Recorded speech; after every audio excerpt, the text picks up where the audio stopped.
Good afternoon.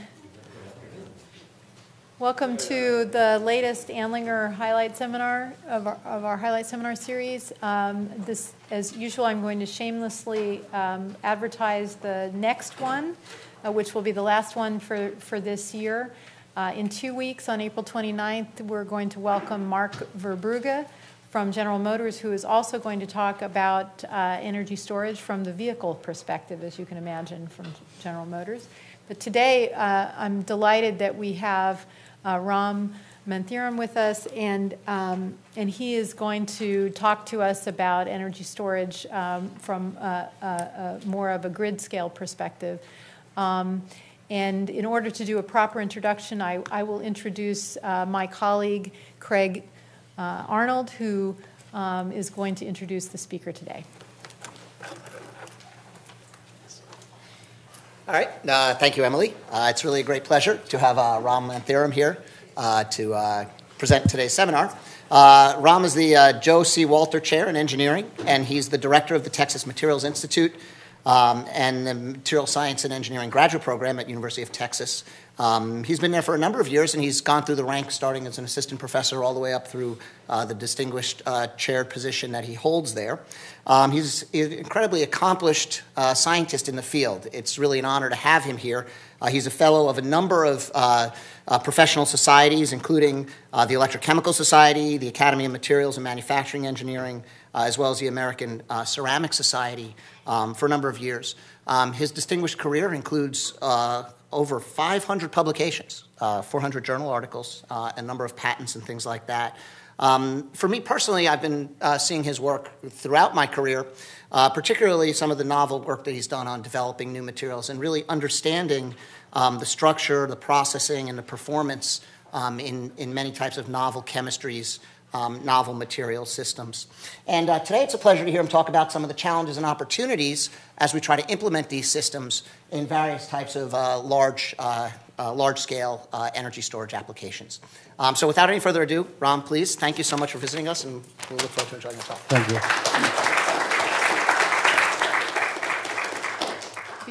Before we start, I just want to point out we're being videotaped, and so as a result, it would be very helpful if you would turn off your cell phones at this time, and also be prepared to wait for a microphone at the end to answer questions.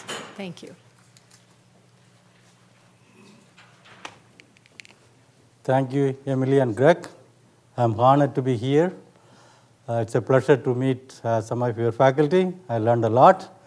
So with that, my talk is going to be focused on challenges and opportunities of electrical energy storage. Particularly in that, I'm going to talk about batteries.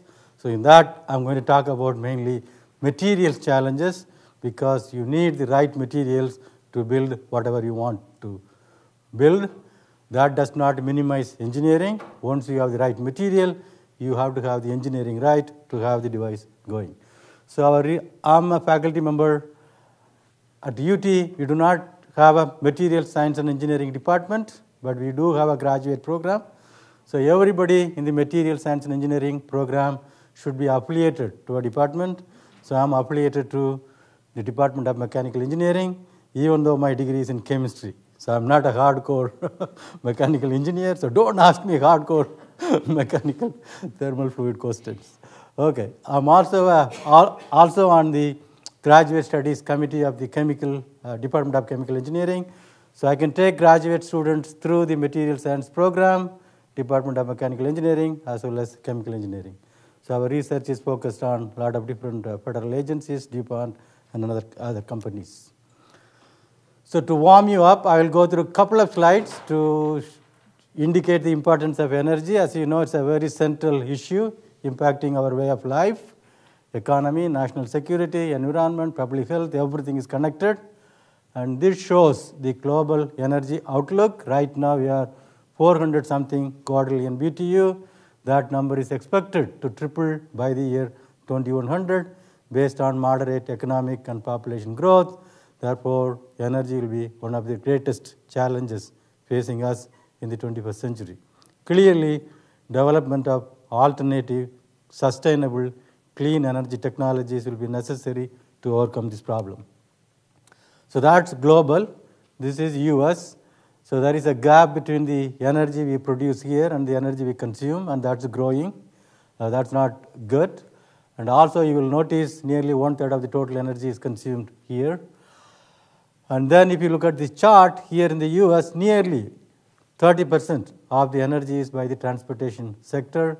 And for automobiles or transportation, there are not too many options. You can't use directly solar, wind, or anything. There are only very limited options, and that is probably batteries or capacitors, or I would say maybe fuel cells if you solve all the problems. And then batteries are also transportation is also a major source of pollution in particularly large cities like New York or San Francisco. So this you all know, we produce more and more carbon dioxide. That keeps us warmer and warmer. It's okay to be warm in the winter, but you can't have too much temperature increase. So right now, this is what we have. Still it is dominated by fossil fuel, and it is expected to be that way unless big breakthroughs happen in terms of cost and other issues to use the other alternate technologies. So there are several solutions, solar, wind, nuclear, hydro, geothermal, fuel cells, batteries, and supercapacitors, and so on. Among them, the last three are collectively called as electrochemical, energy conversion, and storage technologies because they all rely on a common electrochemical principle. Fuel cell is an electrochemical energy conversion device. The other two are energy storage devices. They all have a negative anode, a positive cathode. In between you have an electrolyte which should allow charge transfer only in the form of ion, should not allow any electron to go through. The electron should always go through the external circuit, so that principle is common. All these are applicable for different applications, portable, cell phone, laptop, transportation, as well as stationary storage. But the main challenge is high cost, safety issues, durability, or how long I can use my battery before I have to replace it. In the case of fuel cell, operability issues. So all these issues are hampering the commercialization of these technologies, and that is clearly linked to severe material challenges, and that's where my talk is focused.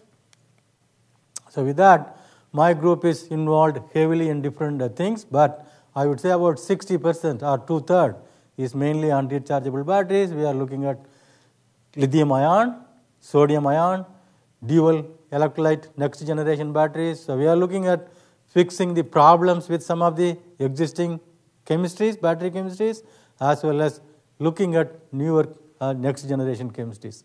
I also do some work on fuel cells, a little bit on solar cells. So even though it looks like a lot of different things, we do all the way from designing materials based on basic chemistry and physics. My degrees are all in chemistry, so that's the only thing I know. So we try to use it to do good engineering. We do a lot of chemical synthesis. Hopefully you will see that in my talk as we go along. We do a lot of different characterizations to understand what we made. In each one of them, we try to make the prototype device. If it is a battery, we make the battery. If it is a fuel cell, we make the fuel cell, single cell, and then we try to understand their performance so that the students can have a good fundamental understanding of the structure, property, performance, or structure, composition, property, performance relationship so that they can have good science and defend to their committee. I don't trumpet myself as a big nano guy, but everything we do here, nano is involved. We work with nanometal alloys, oxides, carbon, and nanocomposites. My core area is transition metal oxides. So that's where my core is. A lot of work is done. So different things we do just comes out of that. Applications are different, but the basic material science and engineering is mainly a lot of things on oxides. Now to batteries. Everybody is after lithium-ion batteries because they give you much higher energy density than any of these other rechargeable systems because of only one thing. Lithium-ion batteries use non-aqueous, water-free electrolyte, therefore you can get at least 4 volt per cell. All others use water-based electrolyte, therefore they are limited in voltage, approximately less than 2 volt. The energy density is a product of the cell voltage times how much charge you can store. That is called capacity. So voltage is doubled, so automatically you will have higher energy density. Why voltage is doubled? In the case of water, electrolyte, the separation between highest occupied molecular orbital and the lowest unoccupied molecular orbital is small, and for the battery to operate, your anode and the cathode energies, if you talk to physicists, you can say Fermi energy. If you talk to electrochemists, you can say redox energy. They have to lie within that band gap. Because water has a smaller band gap, the distance or the separation between these two is limited, so you can't have more than 2 volt. If you try to do more than that, then you will be doing unwanted oxidation or reduction on the electrolyte. That means electrolyte will be transferring electron. That's not good. Electrolyte should allow charge transfer only in the form of ions, not in the form of electrons. So that's what is limiting. When you go to lithium-ion battery, usually in the commercial cell, this is what you use, lithium hexafluorophosphate in some organic solvents like ethylene carbonate and diethyl carbonate or dimethyl carbonate, some mixed solvents to optimize the viscosity as well as the lithium-ion conductivity. So those have much wider window. So you can keep this as high as possible, keep this as low as possible. So you increase the separation, so you get higher voltage, that's 4 volt. We do have materials up to 5 volt, but these electrolytes are not good right now with that kind of 5 volt materials. So if you want to make money, or one of the challenges in the field is come up with a new electrolyte that will have the window even larger than what we have now. Then you can increase the energy density more than what we have right now. So that's not the only thing. So you have to keep the voltage as much as possible without damaging the electrolyte. I should be able to store lot of charge in these two anode and cathode materials to have the energy density. So right now the technology is based on insertion compound electrodes. Graphite, you can store 1 lithium out of 6 carbon. That's the maximum it can store. With lithium cobalt dioxide, you can store 1 lithium per cobalt, but in the practical battery, you can use only half of that. If you use more than that, you will have Boeing fire, you have Dell recall, that kind of problem. So we are not even able to use the full capacity of this material because of the problems. So that's for the energy density. It doesn't stop there. You want to have fast charge, fast discharge. If it is cell phone, laptop, slow, low power devices, I do not have to charge it in 5 minutes, it's slowly charging, that's okay. But if it is transportation or even grid storage, then you need fast charge, fast discharge. That depends upon 2 things. These materials should have fast lithium-ion conduction, lithium-ion diffusion from one lattice site to another lattice site. They should also have fast electronic conduction, both of them. If not, you will try to do some extrinsic stuff that will raise the cost. So that's the second. Third, to have fast charge discharge rate, electronic and ionic conductivity is important. Third, when you do this, the material should maintain these kind of layered structures intact for thousands of cycles. Supposing if it is collapsing or this guy cobalt migrating from that to here, when you create a lot of vacancies here, that will decrease the amount of material which can store the charge, so capacity will fade over time. So that's, you have to have good reversibility. Cell phone, laptop, lot of companies give you free phone. You sign a 2-year contract, so I don't care, but my car battery will be $15,000 or something. I can't just throw away in 2 years and try to buy another battery. I'm not buying that car. Grid storage, even more. Big battery, I don't know how many dollars it will be, much more money, so we can't replace it every 2 years. We have to replace it 20 years, 15 years, like that. So that's the issue. So your material should be very, very stable. Finally, actually that is the most important factor, cost for transportation as well as stationary storage. All the raw materials I use as well as fabrication or processing cost has to be low to be cost competitive. Finally, we don't want to fight with the EPA, so the materials have to be environmentally benign. So it's getting complicated. So everything is controlled by what kind of material you have to as a starting point, and several criteria have to be satisfied. That's why nobody has that magic material which will do everything.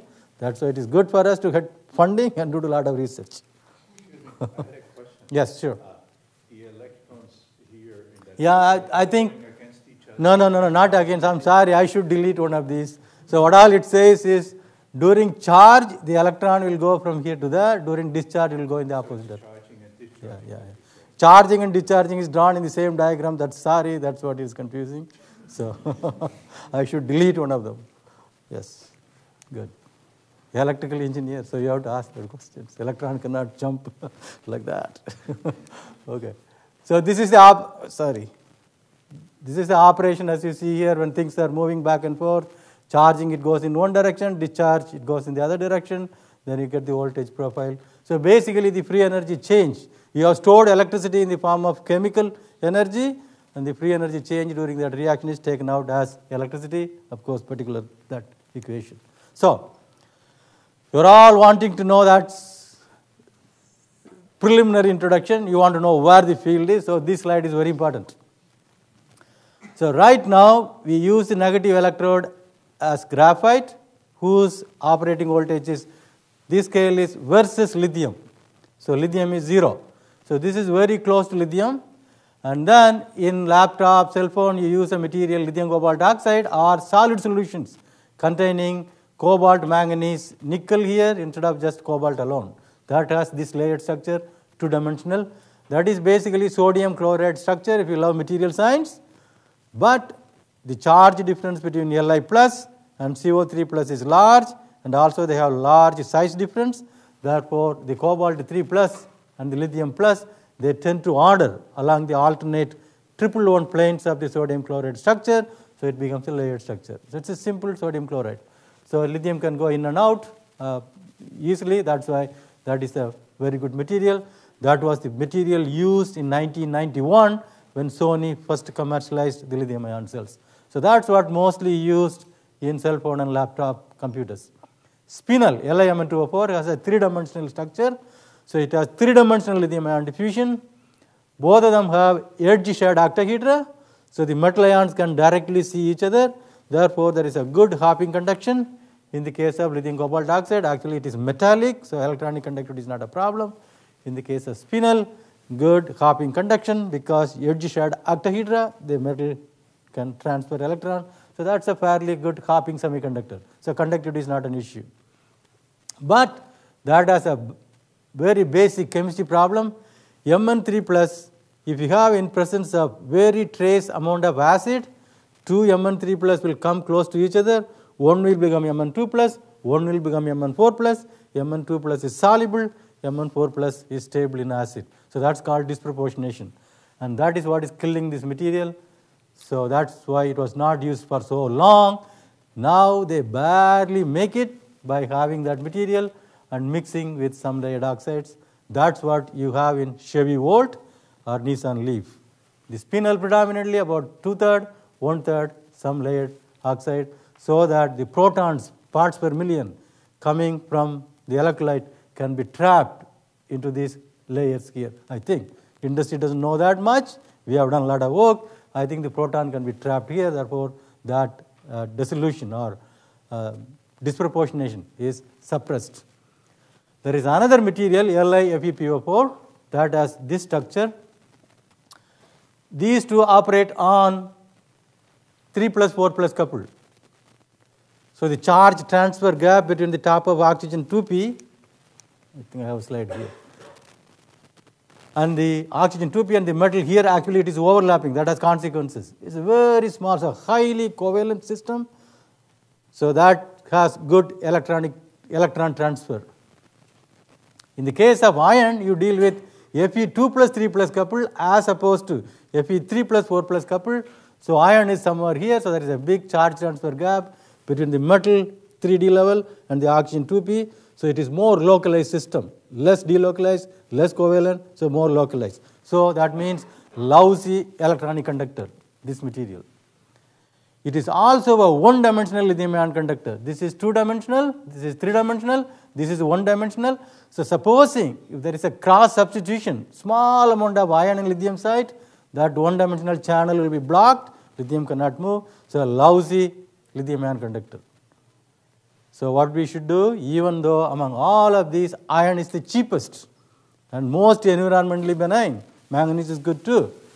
Because to overcome this problem, what we need to do, I have to make this small nanoparticle and then I have to coat it with the carbon uniformly, so processing cost goes up, and also you have to make it consistently the same kind of material, quality control, so the cost of LiFePO4 is much more than LiMn2O4.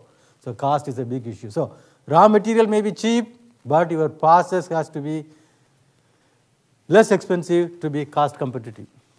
So that material also has lower lower density, crystallographic density, and on top of it to make it nano, you coat with carbon. So volumetric energy density really goes down, not good for automobiles.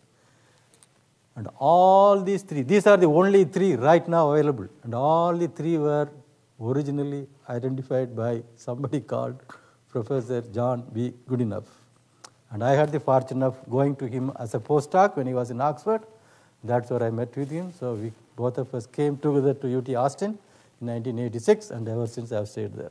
He is 91 years old. He has not retired yet.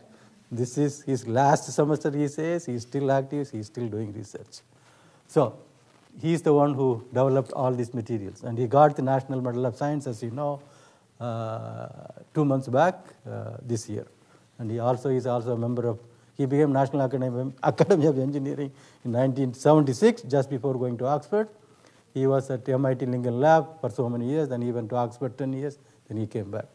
And he became National Academy of Science member this year also. It should have happened probably 20, 30 years back, but it happened later. Anyway, so that's what is the technologies right now. Each one of them have advantages and disadvantages. As you see here, graphite has low potential, therefore it can help to maximize the cell voltage. Here, cobalt oxide is good for reversibility, but I can't use more than 50% because, as you see here, this band overlaps with the top of the oxygen 2p. So if you extract charge more than 50%, you not only oxidize or remove electron from the metal 3d band, you also remove electron from the oxygen 2p. If you remove too much, then O2 minus ions can be oxidized to O, and then O2, neutral oxygen reacting with the electrolyte, explosion, Boeing recall, Dell recall, all those are associated with this. Now, that does not start in the beginning. The real killer is this guy, carbon.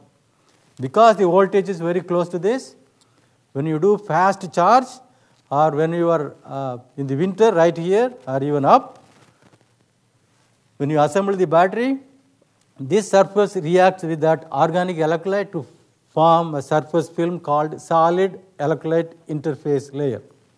And that is not a good lithium-ion conductor. When you try to charge fast, if the lithium ion cannot go through that interface, lithium will plate on the surface. When it plates, it doesn't plate smoothly like that, it plates like dendrite. When the dendrite is forming, you have a soft polymeric separator that separates the two electrodes. It will make a hole, short, all the currents flows internally, that's the end of it. And when the current flows internally, the cobalt oxide, because of this problem, will lose oxygen much more easily.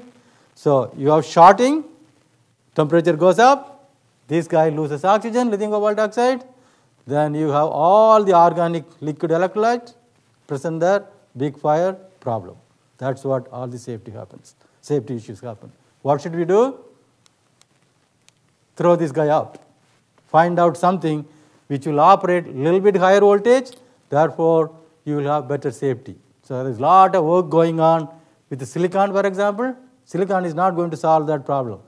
Everybody, a lot of people, lot of startup, lot of people working on silicon, because silicon has charge storage capacity of 4,000 amp hour per kilogram as opposed to 372 amp hour per kilogram here, an order of magnitude higher. So everybody is marching on that, but silicon operating voltage is around 0.3, So that's not completely going to solve the problem. I have some other material, antimony, around 0.5 to 0.8, little better, so that's what we work. We are not working on silicon. I don't say anything bad about it, but from a safety point of view, silicon might not be the one which is going to solve the problem. So there is a lot of action over here, particularly on silicon, to couple with this.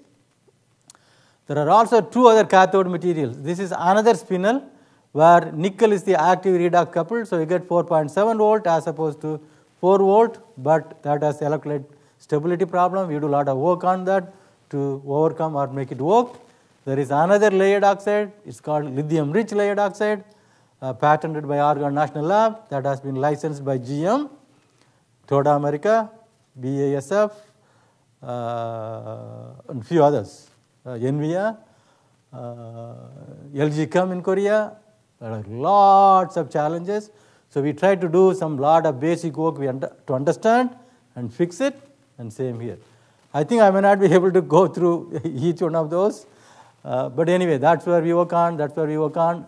You look at here, all these materials have capacity in terms of hundreds, less than 300, or practically right now less than 200 milliamp hour per gram. Sulfur has 1675 milliampere per gram. Oxygen has double of that if you get lithium oxide Li2O, 4 electron transfer for each oxygen molecule. So it's a huge amount of energy or charge you can store here. But there are lot of challenges with this. So we do work on this as well. So I will not be able to talk about everything, but at least if you want to know where the field is going, right now all the technology we have are one of these cathode and graphite anode. There is no other choice for anode right now. The future is silicon, for example, here, or other alloy anodes, tin or antimony here, and then use that cathode, or use this cathode, or use that cathode, or use this cathode. That's where the action is. Or somebody else may come up with another cathode. So all these are to increase the energy density and abundance, cost. Now this is based on lithium chemistry. There is also lot of interest to go from other chemistries. Why lithium? Why not sodium? Because lithium is not too much lithium in the US, and unfortunately lithium is located in some places who are not friendly to us, who can blackmail us. I don't want to say who they are. So because of that, government and others are worried, why should we have lithium ion? Can we have some other technology? Sodium ion. Sodium is available plenty, abundant, cheaper. So there is another technology, sodium ion. Not much work has been done. That's a whole new area people can do. And it is not a simple replacement of lithium by sodium in this. No, you have to develop the whole new set of cathodes and anodes, and we are working some of those aspects as well. Then there is this magnesium ion battery, aluminum ion battery. Magnesium ion, you see, it has 2+ charge. So if you store one magnesium instead of one lithium, you store 2 charges instead of 1 charge. If you store aluminum instead of lithium, you store 3 charges instead of 1 charge. So there is lot of interest to work on those. But let me tell you this. Lithium is lightest, 1+ charge, goes and bonds with oxygen because the electrostatic bond strength depends upon the charge. So you bond a 3+ ion with something else, more charge, so that bond will be very strong. Yes, aluminum can go and bond there. How is it going to come out easily? It has to be reversible. So it is going to be a huge challenge, and I'm not sure we will see aluminum ion battery or magnesium ion battery much more readily than lithium ion. So right now, if you ask me, there is nothing to beat lithium ion. Sodium ion cannot give you more energy density than lithium ion. I am very sure about it. But it will give you a lot of cost advantage. It will give you a lot of abundance. It will also give us a lot of peace, not to be worried about blackmailing, right? We can have plenty of sodium. So I'm kind of telling you where the field is going. Yes?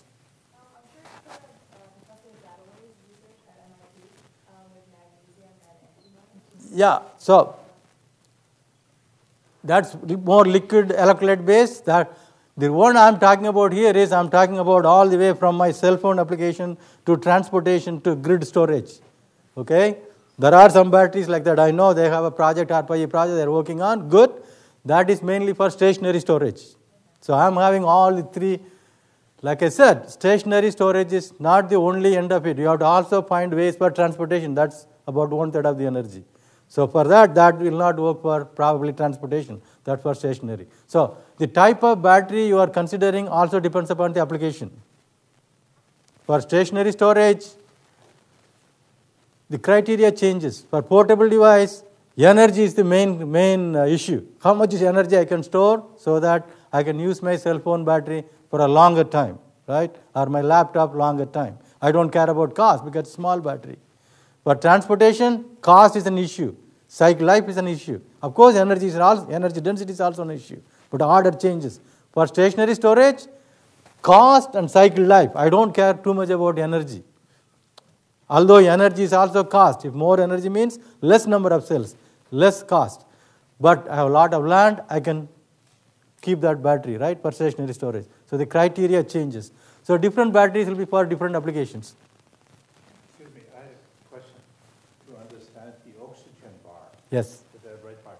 The right side. Okay, I know what you are asking. Yeah. If it is here, that is forming lithium peroxide, Li2O2. Yeah. If it is here, it is forming Li2O. So here, Minus, that's the maximum, two electrons per oxygen. per oxygen atom. Yeah. If it is here, 4 electrons per oxygen molecule. If it is here, 2 electrons per oxygen molecule. And when you do non-aqueous, mostly lithium peroxide may be formed. So that's why I put a wide line. Depends upon non-aqueous or aqueous, it can be that way. That's why I draw like that. Okay? Okay. So safety-wise, cobalt is the worst actor. If you go to nickel, for example, it has one more electron. So instead of, I think this is a lot of chemistry I have to teach or I have to explain crystal field splitting. I'm not going to do that. So this is a little bit above, so safety-wise is better. Manganese is really the best one because manganese redox active band is well above the top of oxygen 2p. But why not? Why don't we use this? Why are we using this? Lot of other issues. When you charge it, it will transform from the layered structure to this phenol structure. So that's the problem. Why it transforms? The transition metal ion can easily migrate from an octahedral site to a tetrahedral site to this octahedral site because less octahedral site stabilization energy. For manganese, cobalt has 6 electrons in the low-lying T2G, strong octahedral site preference. It hates tetrahedral site, so it will not migrate. So it's all basic chemistry.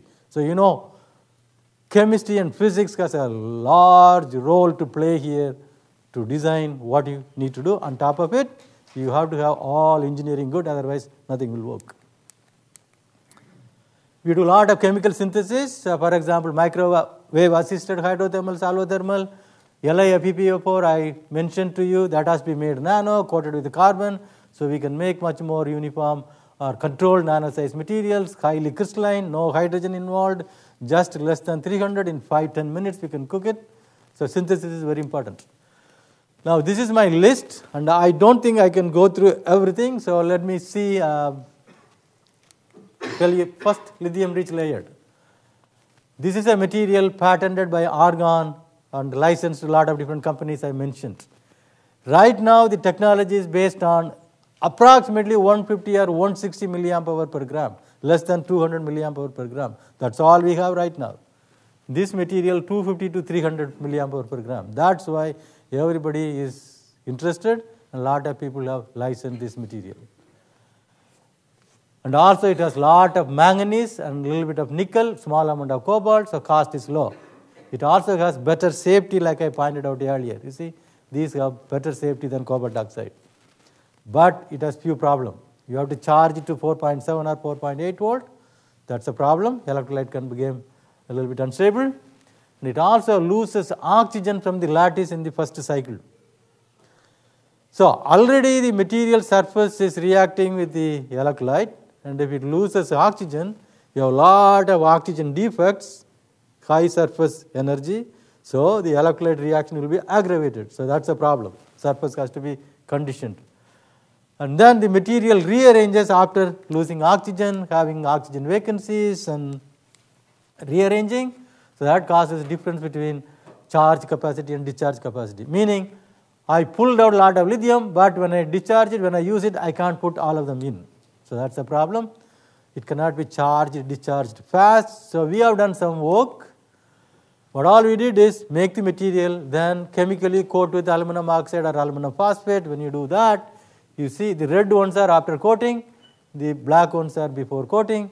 The difference is decreased between charge and discharge. So that means we decrease the irreversible capacity loss in the first cycle, and that helps to have higher discharge capacity, as you see here. Red ones are after coating, the black ones are before coating. That's because when oxygen is evolved, lot of oxygen vacancies.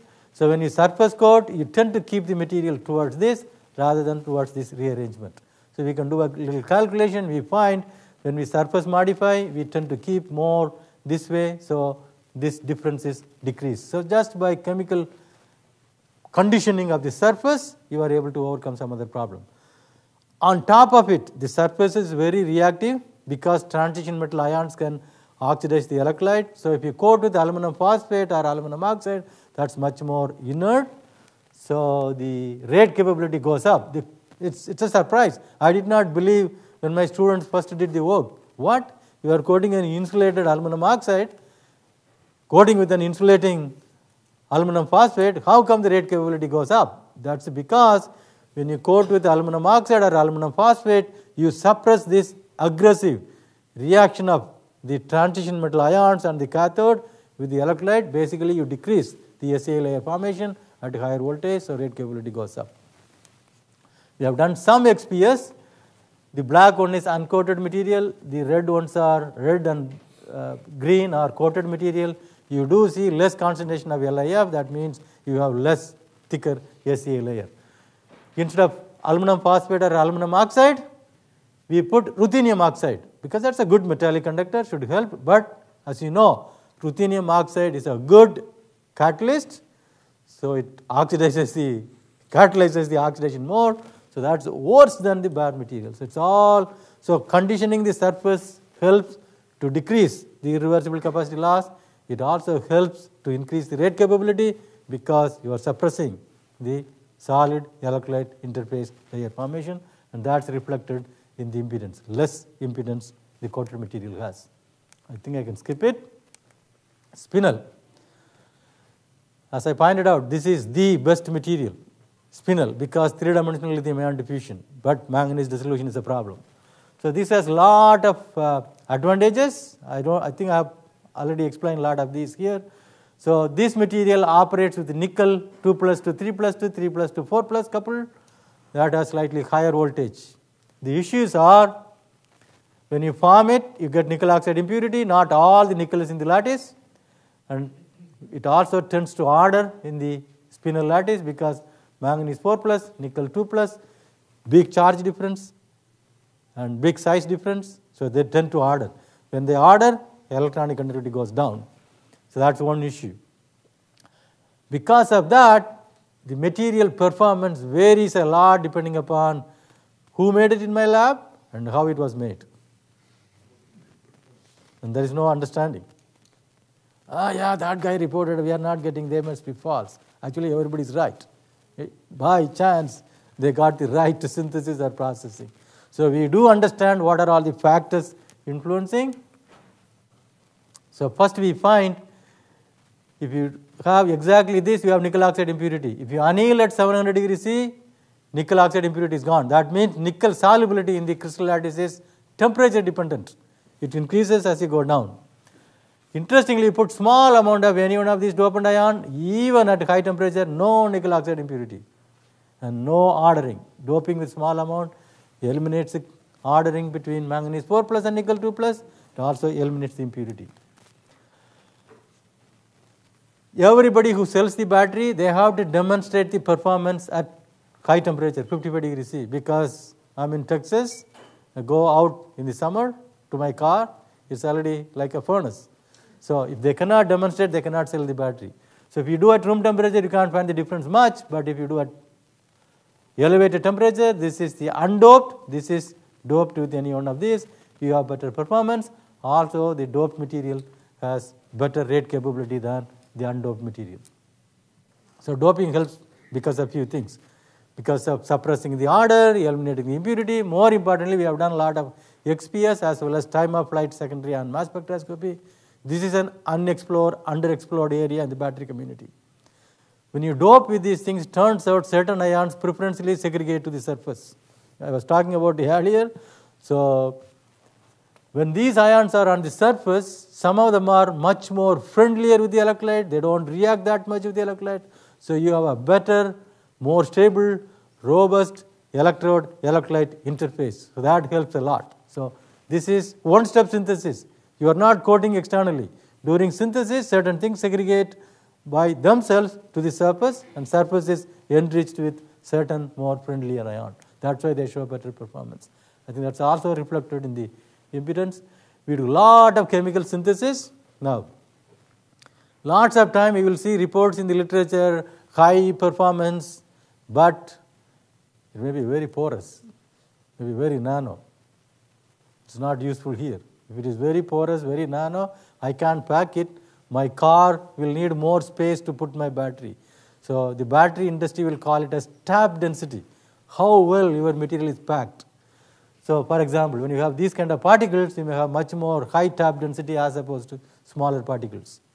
So synthesizing the material with optimum particle size, so you have high packing density is very important for cell phone, laptop, as well as for automobile. Not for stationary storage, not for grid storage. And we also find when you have crystals like perfect octahedral, like this, 111 planes on the surface, they perform much more better than crystals in which you have truncated 100 plane and then a lot of 111 plane. So surface morphology, surface plane is very critical for how the lithium transfer or the manganese dissolution, metal dissolution occur in these materials. So everything, so it's not only you identify the specific material, you have to also make them in such a way so that you have the right surface, so that they do not react too much or they do not dissolve a lot of metal into solution. Okay, so far we talked about two cathode systems. I talked about, actually this is the challenge, biggest challenge. All the safety comes from graphite because voltage is close to that of carbon. So my question is, can safer anodes be developed? I think it is yes. There are alloys, antimony 660 capacity, silicon 4000 capacity. That's why everybody, lots of people work on this. And tin 990, a lot of work done in the past too. So right now the cathode capacity is less than 200 milliamp hour per gram. What am I going to do with 4000 milliamp hour per gram? One electrode will be 1 millimeter thick, another electrode will be 1 micron thick. I mean, not 1 micron, maybe 10 micron. So it's not, what is it? So right now with the cathode capacity, we have anything above 700 milliamp hour per gram, anode capacity is not going to make any big difference. But these materials, for example, have huge tap density. Graphite tap density less than 1 gram per centimeter cube. Silicon, even less, because they have to make it very porous, very nano, with a lot of space to accommodate 400% volume change. Antimony has only 140% volume change.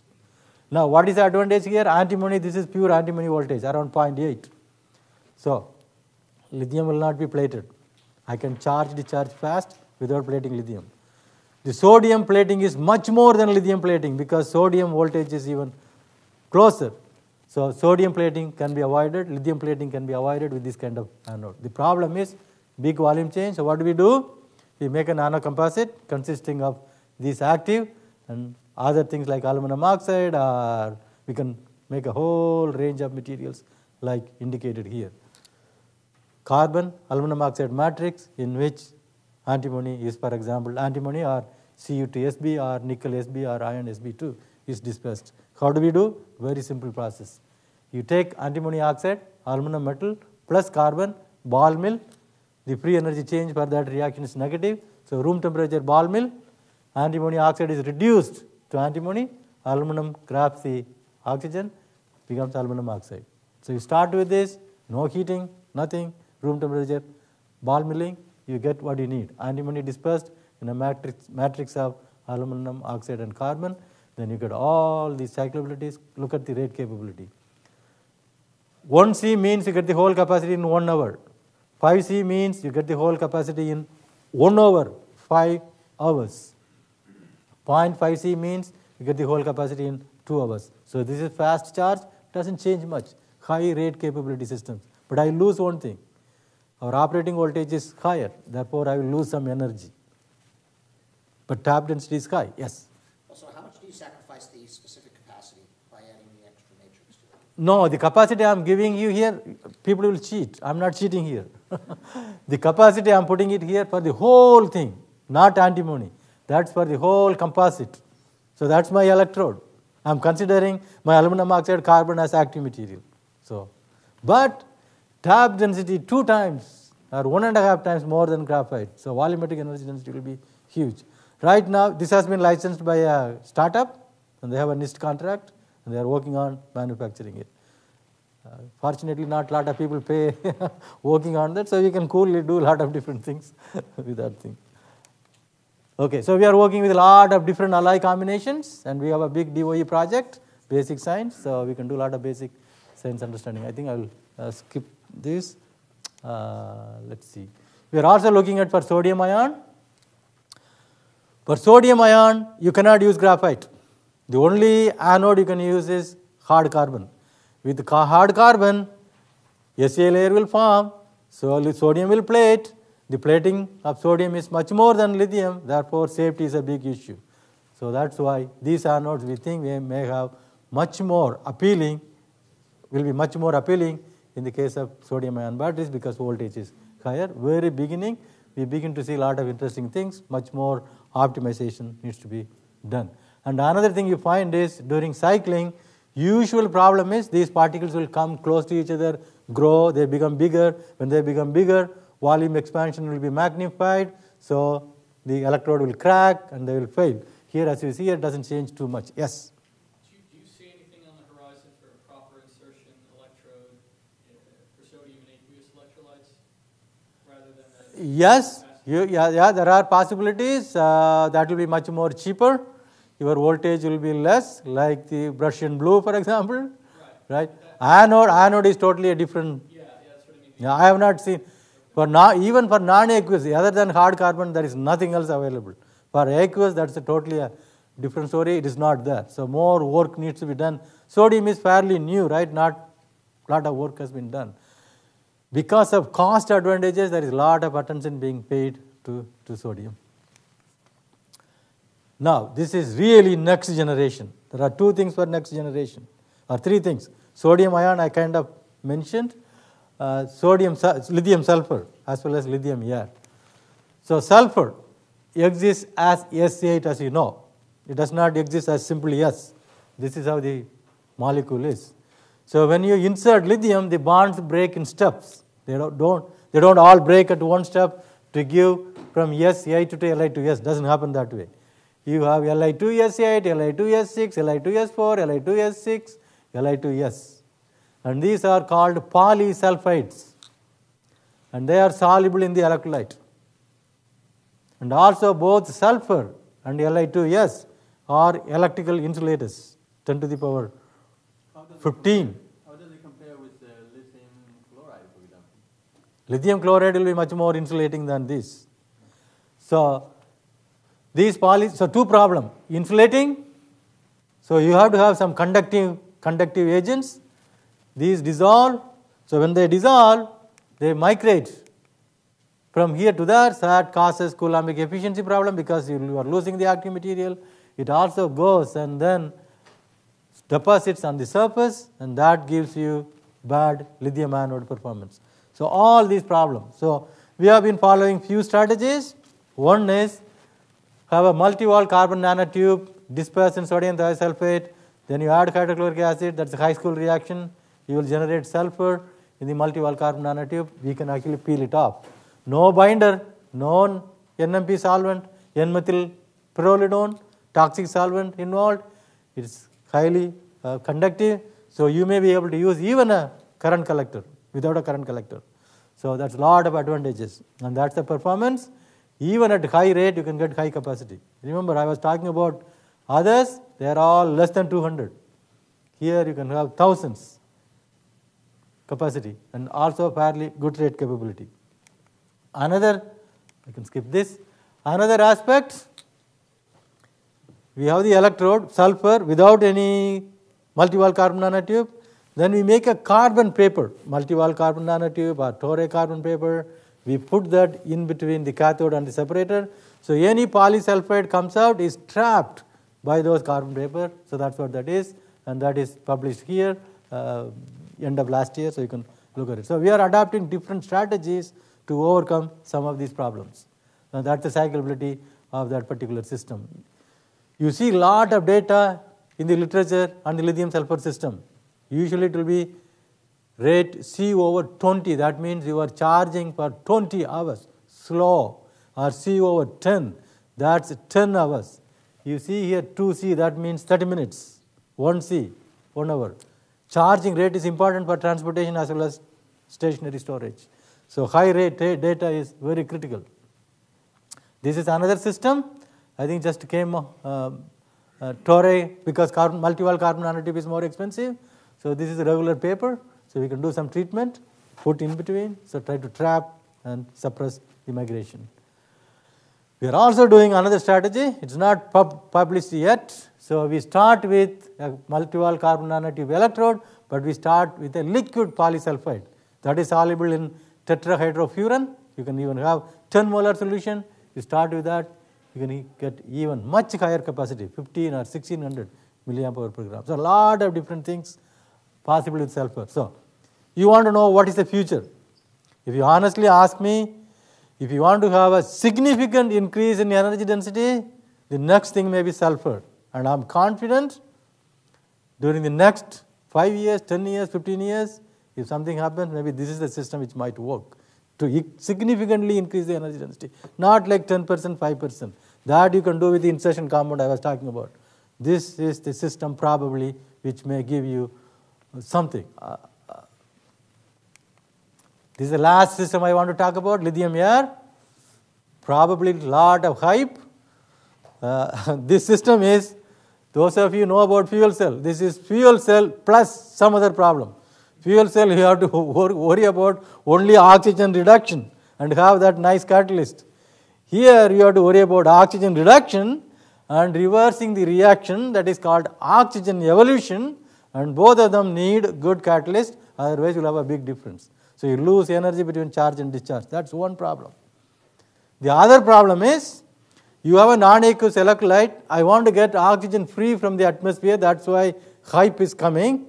And when the oxygen comes, lot of humidity over here, it will carry a lot of water, and then carbon dioxide, and your electrolyte is there, the electrolyte will be degraded. And the catalyst I am talking about should reduce only the oxygen and then oxidize the oxide ion. And when you have an organic electrolyte, that catalyst will degrade the electrolyte first before it does anything with the oxygen or oxide ion. Challenge. And then you form lithium peroxide, non-aqueous electrolyte, not soluble. It goes and clogs all the air electrode pore, so oxygen cannot get in. What a mess. And it is very hard to solve all those problems. So, it may be impossible, but maybe somebody will be clever, they will have all those magic working. It may happen, but I'm just telling you because from what I talk to people, students and faculty, I think what is the future, where the field is going, that's why I'm trying to tell you my honest opinion. That does not mean I'm going to be 100%, you can never say nothing will happen, right? Sometimes things will happen. Whatever I feel honestly right now, I'm telling you. So what we are doing, we are trying to do a dual electrolyte system. That means we have a ceramic separator. One side non-aqueous electrolyte with lithium. This side aqueous electrolyte with oxygen. So I do not have to worry about contamination from air because it's aqueous. I do not have to worry about clogging because it will form lithium hydroxide, soluble. But there is one huge challenge. My separator here, ceramic membrane, should allow only the lithium or sodium to go through. You should not allow my proton to go through. It has to be selective. And that is solid state chemistry and physics problem. You all want to know what John Goodenough is doing now. He's 91 years old. That's what he's working on for the past 5-6 years. And barely making it, not quite yet, but he wants to do something basic, want to make a difference. So if you have a good ceramic electrolyte, that can also suppress the dendrite formation, because the dendrite formed in lithium cannot, or I won't say, harder to go through that ceramic electrolyte as opposed to going through the soft polymer membrane we have right now. So we are playing with that kind of system with phosphoric acid. So phosphoric acid can transfer 3 protons. So we want to do nice chemistry. That's a discharge profile. The phosphoric acid can also be a flow system. One side lithium not flowing, the other side cathode can be a flow-through system. So we monitor the pH in situ, so we can see this, we can demonstrate the cell chemistry, because when you consume phosphoric acid to lithium phosphate, pH should increase, and that's what you see here from this pH plot. And this is what I was talking about. The catalyst, this is a discharge voltage, that's a charge voltage, there is a gap, that is not good. We do not have the magic catalyst which will have lower overpotential during oxygen reduction and lower overpotential during oxygen evolution. So somebody has to develop a good catalyst. So it's, in my opinion, we all know fuel cell has a lot of problems. This has additional problems. So I teach a class this semester, it's called electrochemical energy materials for batteries and fuel cells. This is what I tell them first. Fuel cell, no offense, nothing, I'm working on both. I'm funded on both. Fuel cells have 200 problems to solve, batteries have 20 problems to solve, so you figure out. But it depends on which battery you are talking about. So that's the conclusion. We all know the wireless revolution. Lithium-ion batteries have enabled that along with the electronics. But we are looking at transportation and stationary storage, grid storage, cost, life, safety, energy, environmental, all those are issues. So the material changes. We can't use the same material we are using in the cell phone because of all these criteria. We talked about few things here. Overall, the electrode surface electrolyte interaction is a big problem. I was talking this morning, surface chemistry is a big issue here. What is on that one layer on that surface? Do I have good technique to understand it? Once I understand it, can I go back to the lab and make it? Then we are in business. Because high voltage cathode we can't use because of the reaction of the surface with the electrolyte. So we need to understand, and we have to have the right surface. And planes matter. What is on the surface matter. So surface structure, surface composition, and surface planes, all those matter. And if you want to do new research, if there are organic chemists here, you have a good chance if you come up with an electrolyte with a big separation between LUMO and HOMO. That's a good area to work. But there are a lot of people working, it's not quite there yet. So we talked about few things here, lithium sulfur. I think last I pointed out that may be the next one, if at all it happens, with a significant increase. And then lithium air, too many challenges, so we are slightly working on different categories. I must say, I'm so grateful. A lot of wonderful students and postdocs over the years that made my life easier. Otherwise, I wouldn't be standing here.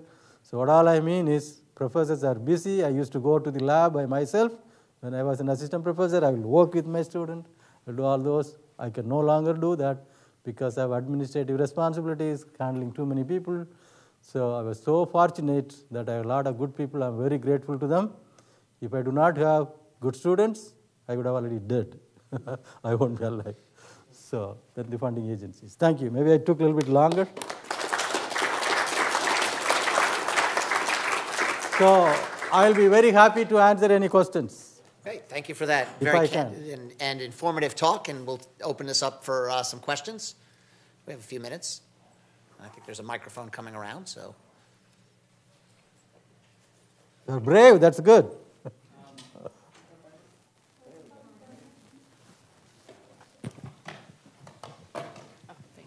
Okay, I heard, or I saw something recently about a company in Israel, Finergy, I think, that was working on a metal. Super ion?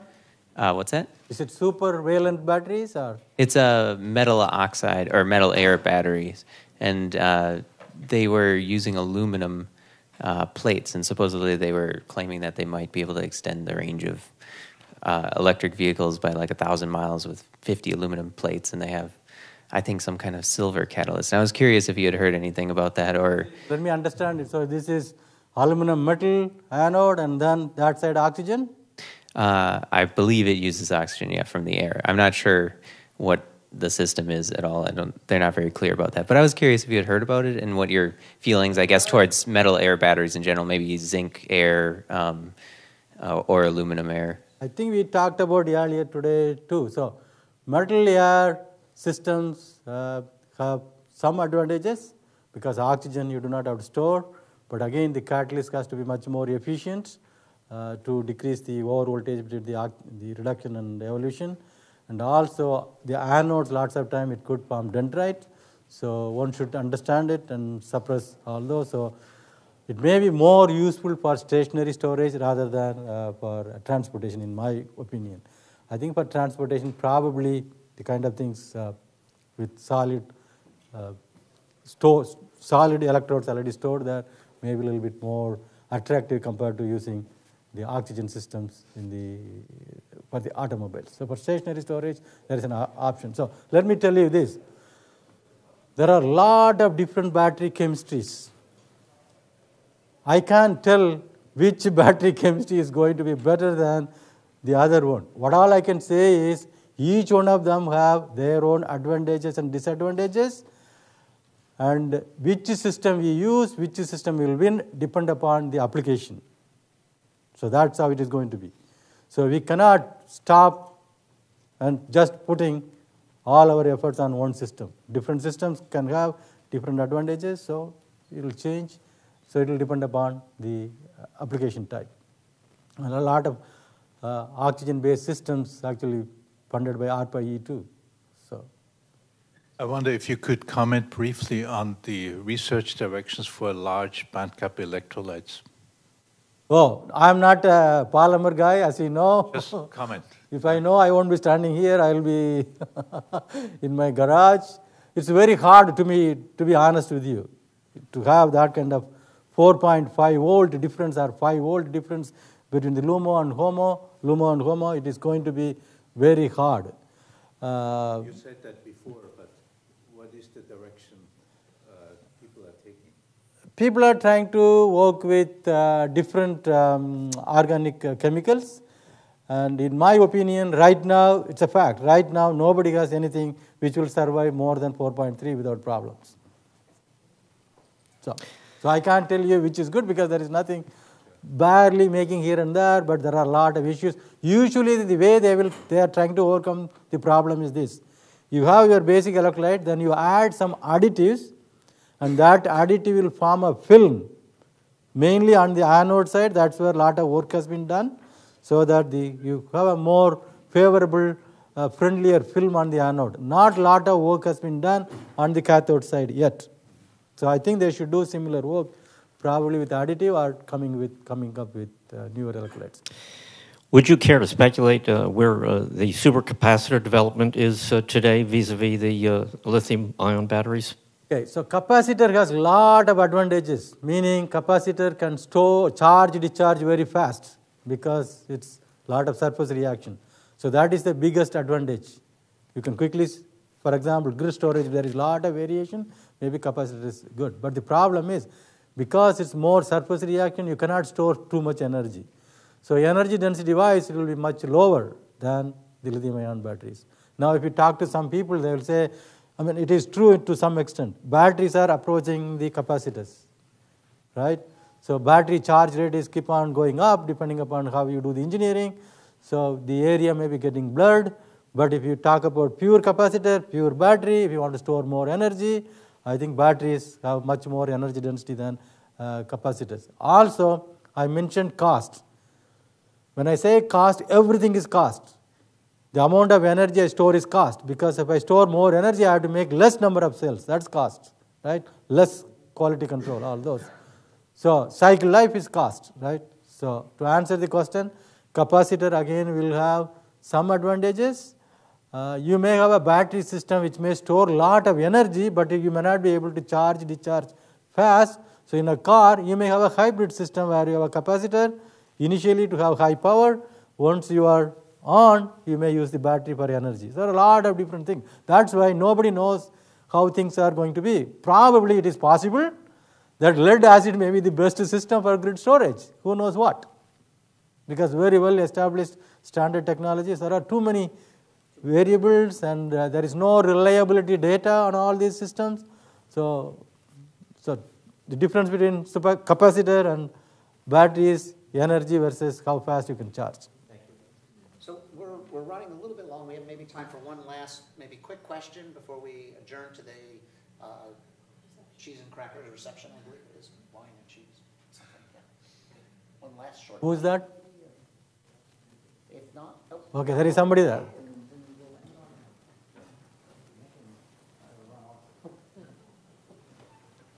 I'm learning about batteries through this talk. So my question is the oxide coated electrodes. So does the lithium diffuse through the oxide? Yes. Okay. Okay, this is a common question. Any of us, the battery people present, comes. There are a few things. When you have these coatings are very porous. They are not, because you coat chemically and then you anneal around 300 or 400 degrees C. You don't anneal at high temperatures. So when you have that, it's porous. Not only that, when you have aluminum oxide coating, the LiAlO2, Li lithium aluminum oxide has the same structure as lithium cobalt oxide. So at the interface, you will have a solid solution between lithium cobalt oxide and lithium aluminum oxide at the cathode surface and aluminum oxide, through which lithium can diffuse through. So first of all, it is porous. Lot of electrolyte can still go through that. And then the chemical coating may not be very uniform. There will be maybe some open spaces through which it can go. But the fact is, it works fine.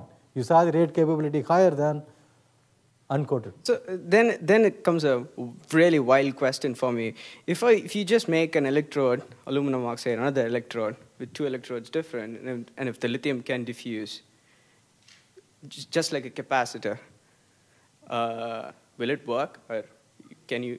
I'm not understanding. Maybe I'll ask this question during the session later. I'm not completely understanding the question. Okay.